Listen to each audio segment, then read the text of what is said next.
Throughout history, money has taken all kinds of different shapes and forms. But no matter where you're at and what you're using to buy the things you need, you probably don't understand it as well as you should. And even Bitcoiners don't fully understand what money is. In this short clip, I'm going to explain exactly why money is so important. Simply Bitcoin's very own Nico sat down with Saifedean Ammous, the famous author of the Bitcoin Standard, the Fiat Standard, and Principles of Economics. And in their roughly hour-long chat, Saifedean said something that I have never heard anybody ever else say about money. It is this one statement that made me realize that I had been looking at money entirely wrong. Now, before I get to what Saifedean said, I need you to understand that no matter what we use as money, be it rocks or seashells, but the most common way people interact with money these days is with plastic, glass, and metal. Either you use a card and you swipe it, or you chip it, or you tap it to move numbers from one place to another place. That's all you're doing. There's no tangible trade of this or that, not as much as there used to be at least. Now, what money is an abstraction. It's a way for us to transact our time and energy. The most common way that I know of that people get money is by giving work to some place, and in exchange for that, they get money, whatever form that takes. Now, in this little clip I'm going to play from Michael Saylor, he explains an important characteristic of money. It needs to be hard. It needs to be difficult to get. Otherwise, people will just make a whole bunch of it and then get whatever they want. Bitcoin has gotten 50 trillion times more difficult to mine since it was formed. Now, what is that telling you? Well, for the money to be sound, I have to cap the supply. And in order to cap the supply, I have to make it exponentially more difficult to create it.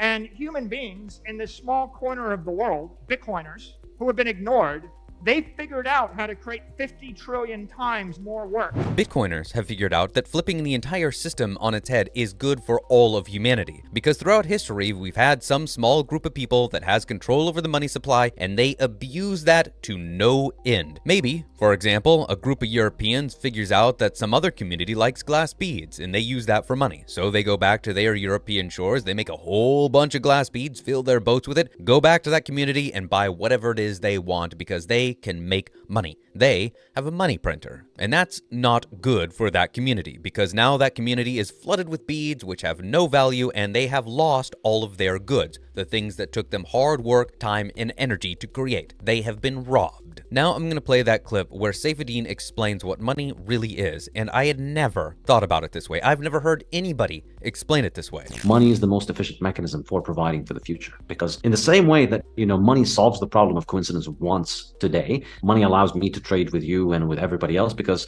we don't have to trade with one another by finding what are the things that I want and what are the things that you want, and let's find somebody who has what you want and what I have, and then I need to do several exchanges in order to get to you. We solve that problem by all of us, everybody, buying and selling everything in exchange for one good. What Saifedean said there completely flipped the idea of money on its head for me.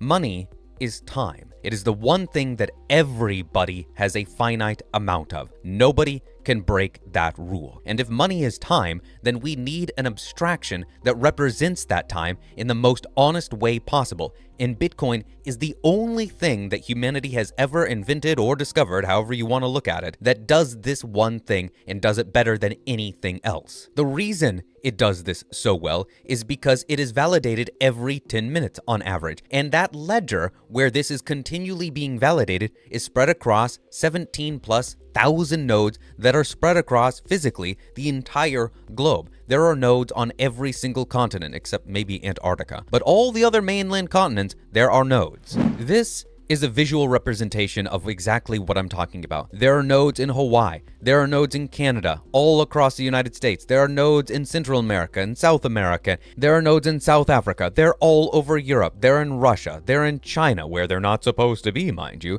they're in India, they're in Indonesia, they're in Australia, they're in New Zealand, they're in Japan. There are nodes everywhere across the entire world, and for Bitcoin to die, every single one of these nodes, of which there are currently 16,698 online, that doesn't count the ones that are offline. There are nodes that come on and offline and just update periodically. All of those nodes would have to be physically destroyed. Somebody, some group would have to go and crush all of them. And that would take a long time, first to track them all down and then to physically destroy them. And as that was happening, more nodes would be made. So this entire operation of destroying the nodes, the great node destruction operation of some year, would have to happen over the course of about 30 minutes, an hour. Very, very fast. And ladies and gentlemen, there is no way that I can think of where a person or group of persons could do that.